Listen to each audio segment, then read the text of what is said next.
Почитувани колеги, господинот Јовановски безобразно лаже кога вели дека не се инвестира во другите градови во Република Македонија.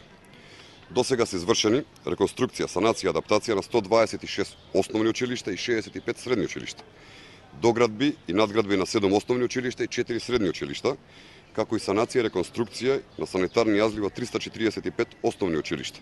Во 14 училишта е воведено топловодно грејење. Се реализира проектот за изградба на 21 училишта во селата низ Македонија. СДСМ го премолчува податокот на ДСС дека невработеноста се намалува во услови на економска криза од 31,8% за четвртиот квартал минатата година на 31,6% во прв квартал годинава. Би било добро СДСМ да го признае овој факт, а со тоа и квалитетот на економските политики на владата. Дека невработеноста во услови на криза се намалува. СДСМ исто така го премолчува и фактот што во последната година од нивното владење, во 2006 година, кога немаше светска економска криза, невработеноста беше 37,9%, што е за околу 6% повисока од сега. Во изминатиот период остварени се историско највисоките стапки на раст на БДП од 6,1% во 2007 година и 5% во 2008 година.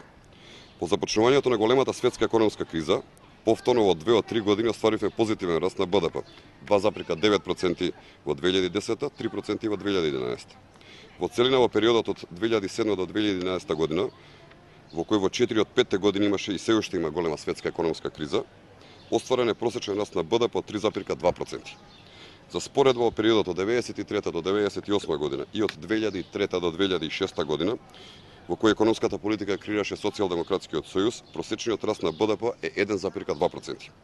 Заклучокот е многу јасен и недвосмислен. СДСМ во годините на бум на светската економија оствари 3 пати помал раст на македонската економија во однос на ВМРО-ДПМН во услови на економска криза. Бидејќи Зоран Јовановски е тазе во политиката, го повикуваме нека го праша Бранко Црвенковски зошто ниту едно училиште не реконструираше, зошто ниту една болница не опреми, зошто земјоделците денар пара не добија како поддршка и каде одеа парите додека Социјалдемократскиот сојуз беше на власт.